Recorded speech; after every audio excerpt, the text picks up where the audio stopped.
I circled the date on the calendar 3 weeks in advance. A small gold star next to it made the box feel hopeful, not desperate. This Thanksgiving would be different. Not the kind spent watching someone else carve a turkey at someone else's table. This time, I'd be the host, the planner, the reason they gathered. The restaurant I chose sat on a quiet corner of downtown Charlottesville, tucked between a florist and a wine shop. It was warm inside with brick walls and soft lights, just intimate enough to feel personal. I booked the private dining room, ordered place cards, and pre-selected the menu: roast duck, heirloom stuffing, 3 types of pie. They'd like it, or at least they'd show up. I bought thick ivory stationery and wrote the invitations by hand. Dear Mom and Dad. I wrote, even though the words never felt right. I wrote to May and Colton too, shorter notes, simpler language. Grandpa Henry's card was different. I didn't need to explain anything to him. Just the date, time, and at the bottom a small line in pencil. Please come. I mailed them all the next day. The woman at the post office complimented the ink I used. Forest green, almost black in certain light. In the days that followed, I kept the receipts in a drawer by my desk. Checked my email more than I should have. Smoothed out the seating chart again and again. Every little detail was a chance to be visible, to be counted, to be remembered. On Thanksgiving morning, I ironed my dress twice and left the house early. The sun was barely up, but I didn't mind. I wanted everything to be perfect by the time they arrived. The dining room was already set when I arrived. White linens, silver cutlery, water glasses lined up in perfect symmetry. The candles flickered like they'd been waiting, like maybe they believed this would be the night something shifted. I placed name cards at each seat. Victor, Rosalind, Colton. May, Henry, and Mira at the head, not out of ego, but because the hostess told me that's where hosts usually sit. The waitress brought out the first basket of warm bread, and I nodded politely, folding my hands on the table. It was only 5:15. I told them 6, but still I thought maybe someone would come early. Maybe Henry. I checked my phone, then checked it again. I refreshed my email. Nothing. At 6:05, I walked out to the lobby and stood under the amber chandelier. The maitre d' gave me a kind smile I couldn't return. At 6:20, I stepped outside. The air was colder than I'd expected. I dialed Rosalind's number. The phone rang twice. "Oh, Mira," she said. Her voice was casual, not surprised. "We're already at Colton's. Your foster dad's not feeling great, so we decided it'd be easier this way." In the background, I heard the unmistakable clang of dishes being served. Glasses clinking. Someone laughing. May's voice, maybe. Colton's deeper one chiming in. "I see," I said, my voice steadier than I felt. "I'm sure you'll understand," she added before hanging up. I stared at my phone for a while. Not angry. Just still. I went back inside and took my seat at the table for 6. The bread was cooling. The candles burned lower. When the waitress returned, she paused, looking at the empty chairs. "Should I wait before serving?" she asked softly. "No," I said. "Go ahead." I waited a few more minutes, though I knew no one was coming. I glanced at the empty chairs again, as if they might fill themselves if I stared hard enough. Then I folded the menu closed and signaled to the waitress. "Just 1 plate, please," I said. My voice didn't tremble, but my hands did. I pressed them to my lap. She gave me a soft nod, didn't ask questions, and walked away with the menu. I was grateful for that, for not being asked if someone was running late, or if I wanted to wait a little longer. Around me, the dining room had filled. Couples, families, friends. Everyone leaned in close over their meals. I caught pieces of conversation, someone talking about their promotion, someone else teasing their dad for overcooking last year. It was all warmth and easy rhythm. I watched them without meaning to. I envied how natural they looked, as if belonging was just another part of the holiday. The food arrived: roasted duck with rosemary, just sage stuffing, and glazed carrots. Everything I had chosen with them in mind. I cut a piece and tried to eat, but the bite was dry in my mouth. I forced myself to chew. I stared at the seat that said Victor, then Rosalind, then Colton. I imagined them eating something similar at Colton's table, maybe not as refined, but warmer, louder, surrounded by people who didn't have to try to be wanted. My fork scraped the edge of the plate. I took another bite. It was better not to taste it too much. I kept my face calm, kept my hands steady as long as I could. But something gave when I reached for my water. The glass clinked too hard against the table. My hand pulled back. I folded it with the other. Across the room, a boy laughed so hard he knocked over a cup. His mother just smiled and cleaned it up with a napkin, easy and soft. I looked down at my plate. "Is everything all right?" the waitress asked gently. "Yes," I said. "It's perfect." I was folding my napkin when I heard the door open again. I didn't look up right away. By then, I'd trained myself not to hope. The sound of new arrivals had become background noise, other people being met, hugged, pulled into warmth. Then I heard his voice. "Sorry I'm late, Pumpkin." I turned. Grandpa Henry stood in the entry, his old wool coat dusted with wind. His gait had slowed since last year, but his smile hadn't. It softened the hard shell I hadn't realized I'd been wearing all evening. He pulled out the chair beside me and sat down without needing permission. "You saved me a seat," he said, glancing at the name card I'd written in ink that matched the others. "Of course," I said, trying to steady my breath. The waitress appeared again, this time more relaxed. "Would you like a plate as well, sir?" "Just coffee," he said gently. "I came for company, not courses." She disappeared and we sat in the glow of the candles I'd nearly blown out. He didn't comment on the empty seats. Didn't ask where the others were. He just looked at me like he already knew. Then he reached into his coat pocket and slid a worn envelope across the table.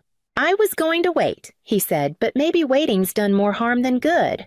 I looked at the envelope, its flap, yellowed the edges soft. "What is it?" He leaned back and folded his hands. "It's time you knew the truth, Mira. About who you are, about where you came from." My fingers hovered above the paper. My heart began to thud like it recognized something I didn't yet understand. "It's all in there," he said, quieter now. "I think you're ready." I opened the flap carefully, as if anything too sudden might tear whatever was inside. The photo came out first. It was old, maybe from the 90s, slightly faded edges, soft. A woman stood in front of a white railing with autumn trees behind her. Blonde hair pulled back, sharp cheekbones, and eyes, my eyes. The color, the shape, even the tilt of her brow when she smiled. It was like looking at the parts of myself I never saw in Rosalind's mirror. I turned the photo over. In Grandpa's handwriting, Clara, 23 years old. Beneath the photo, a business card. White, simple, clean serif font. Clara Whitmore, founder and CEO, Whitmore Design Group, Seattle, WA. And finally a letter. Folded in thirds. I hesitated, then unfolded it with both hands. "Dear Mira, if you're reading this, then Henry has decided it's time. I've written and rewritten this letter more times than I can count, never knowing if it would reach you, but I've never stopped hoping. I was young when I had you barely out of college. My family didn't approve of your father, and when they found out I was pregnant, they cut me off. I was alone, broke, scared, and I made the hardest decision of my life." I stopped there, my eyes stinging. Grandpa reached across the table and rested his hand over mine. "I knew your mother before all of it," he said. "She was strong, kind, too young to face what she had to. She came to me when she had nowhere else to go." I looked back down at the letter. "I asked Henry to help place you with someone stable. I never imagined they'd keep me away. I never imagined they wouldn't tell you. I've been looking for you for years, Mira, just hoping you'd want to know me. I didn't realize I was gripping the page until it started to crinkle under my hands." "She's in Seattle," Grandpa said, "and she's still waiting." Grandpa let me sit in silence for a while. I read the letter twice. The second time slower, like I was learning a language I'd once forgotten. The handwriting was graceful. She didn't beg. She didn't justify. She just told the truth. She came to me when she was 6 months along. Grandpa said, no job, no place to stay. Her parents wouldn't return her calls. I let her sleep on my couch, helped her get through the rest of the pregnancy. She asked me to find a safe home for you. She thought that was the most selfless thing she could do. I stared at the last line of the letter. "I love you. I always have. Clara, I thought Victor and Rosalind could give you a better life," Grandpa continued. "They were settled. They had a house. They'd been trying to have kids. I thought I was giving you a family. But I was wrong about them. I didn't respond. I didn't need to. He kept going. They agreed quickly. Too quickly, maybe. Clara signed the papers. I thought they'd raise you with love, with pride. But the first time I visited and saw how Rosalind spoke to you like you were an obligation, I knew something was off. I tried to say something. She said, "We're doing our duty." That word stuck with me. I felt something click into place, a quiet truth I'd never been able to name. I hadn't grown up resented. I'd grown up owed. Clara never stopped searching, he said. When she built her company out west, she hired people just to follow adoption records. Most were sealed, yours included. But last year, she tracked me down through an old church listing. I made her a promise that night if you were ready, I'd give you the letter. I folded the page and slipped it back into the envelope. I didn't know what to do with it yet, but I knew I wasn't going to throw it away. She's not asking for anything, Grandpa added. Just a chance. And maybe for you to decide what comes next. I didn't tell Grandpa I was going. I needed to do it alone. The drive to Sycamore Lane was short, but it stretched long inside me. Every stoplight gave me a chance to turn around. I didn't. Their house looked the same, fresh paint-trimmed hedges, the porch swing still creaking in the breeze. I parked across the street, took a deep breath, and walked to the door. May's car was in the driveway. Colton's old truck, too. They were all home. Rosalind opened the door. Her expression froze for a second, then settled into something polite. "Mira, what a surprise. I need to speak with all of you," I said. She hesitated but opened the door wider. I stepped inside. Victor was in his usual chair, the news playing low on the TV. May was at the table with a cup of tea, Colton leaning against the kitchen counter, scrolling through his phone. I stood in the middle of the room. I know about Clara. Silence fell like a dropped plate. "Clara Whitmore," I said louder. "My mother, the woman who gave birth to me, the one who asked Grandpa to find me a family." Rosalind's mouth twitched. "We took you in. Don't rewrite history." "I'm not rewriting anything," I said calmly. "You gave me shelter, not love. You gave me food, not belonging." Victor shifted in his chair but didn't speak. "You didn't fail me," I said. "You just never saw me. And I don't need to keep waiting for you to." Colton scoffed. May looked away. I turned to Rosalind. "Thank you for the roof. I'll take it from here." I walked out without waiting for a reply. My heels echoed down the steps. The air outside felt sharper but lighter somehow. As I closed the car door behind me, I didn't cry. I didn't even look back. By the time I reached Grandpa's, I knew exactly what I was going to do next.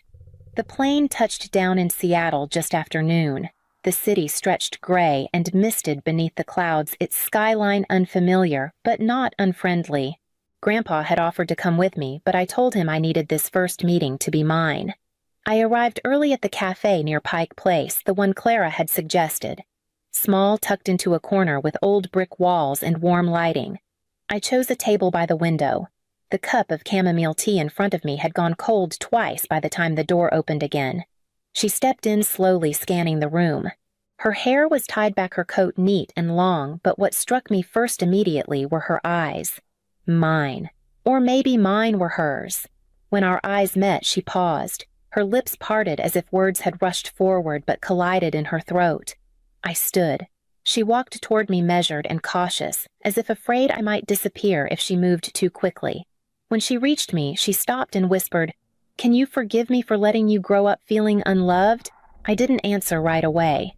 I couldn't. My throat was tight, but not with anger. Not even sadness. Just the weight of something I'd carried too long finally shifting. So I stepped forward and wrapped my arms around her. She was warm, slightly trembling. Her hands clung to my back like she'd waited years to touch something real. "I'm here now," I whispered into her shoulder. She pulled back, eyes wet but steady. "You look just like him, but your voice, that's mine." We sat and talked for hours, nothing structured. No big speeches, just simple truths traded gently across the table. She told me about design school, about the business she built from her garage, about how she never stopped looking even when everyone told her to let it go. I told her about the attic bedroom, about the Thanksgiving that never happened, about Grandpa's quiet loyalty. When we stood to leave, she asked if I had dinner plans. I didn't, so I followed her out into the Seattle evening, the sound of gulls overhead, her hand light on my shoulder. Clara's penthouse overlooked the water, the windows tall enough to catch the last streaks of afternoon light. The table was simple set for 3. No name cards, no folded menus, just linen napkins polished silver and a quiet steadiness that didn't ask for anything in return. Grandpa arrived just before 5, arms full of rosemary and 2 bottles of cider. He took one look at the view and muttered, "Not bad for a girl who started with nothing but a sketch pad and grit." Clara laughed easy and open and told him to sit down before he dropped anything. The kitchen smelled like cinnamon and sage. Clara had made the pie crusts from scratch. I'd helped peel apples earlier, the rhythm of the knife strangely comforting. The turkey rested on the counter, golden and warm. "I think you should carve," Clara said, handing me the knife. I hesitated, not out of fear, just surprise. I'd never been asked before. Grandpa was humming softly an old tune I remembered from summers on his porch. His foot tapped gently under the table. Clara poured cider into 3 mismatched glasses and raised hers with a quiet smile. We sat. We passed food. No one made speeches. No one performed joy. The air didn't strain to hold something it wasn't built for. It just held us. I carved the turkey slowly. The slices were uneven, but no one minded. Grandpa reached for a second helping before the first was finished. Clara refilled his glass. I caught her watching me once, eyes soft, not full of questions but gratitude. Later we lingered over pie and let the night stretch out. There was no tension in the silence, no need to fill every space. I looked at the table, at the faces around it. Every seat was filled, not out of duty, out of choice. As Clara stood to clear the plates, she brushed my shoulder and said, "You belong here." And for the first time in years, I believed it. I stayed behind to wash the dishes, listening to Grandpa and Clara talk about music and recipes and old roads they used to drive. When I dried my hands and stepped out onto the balcony, the city lights shimmered back like stars. I wrote it late one evening, sitting at Clara's kitchen table while the city glowed beneath the windows. The house was quiet, Grandpa asleep in the guest room, Clara reading on the couch, her glasses slipping down her nose. I didn't write to accuse. I didn't need to relive the years. I just needed to end them. Dear Victor, Rosalind, Colton, and May, I hope you're well. I wanted to say thank you for the roof you gave me, for the meals, for the space I filled in your home. It wasn't always easy, but it shaped me. I've found peace, not in the past, but ahead. I'm no longer waiting to be chosen by people who never saw me. I've chosen myself. You don't need to respond. This isn't an invitation, it's a farewell. Be well. Mira. I folded it, sealed it, and mailed it the next morning. As it slipped through the blue box's slot, something in me settled. Not triumph, just clarity. Weeks passed. Seattle began to feel like something more than temporary. I started working with Clara's design team, not as her daughter, but as a contract analyst. Evenings were quiet. My name wasn't yelled across the house anymore. It was said gently, like it belonged. Then, one afternoon, while Grandpa and I were planting herbs in the balcony pots, my phone buzzed. A message from May. "Can you help? Colton lost everything. Mom and Dad are struggling. No greeting, no warmth, just need." I stared at it for a few seconds, then pressed delete. The silence that followed felt clean. Grandpa looked over at me, saw the expression on my face, and said nothing until I set the phone down. "You've given them enough, kiddo," he said softly. "Now live." I reached for the rosemary and pressed it gently into the soil. His hands moved beside mine, steady and sure. The air smelled of earth and rain and the faintest trace of freedom.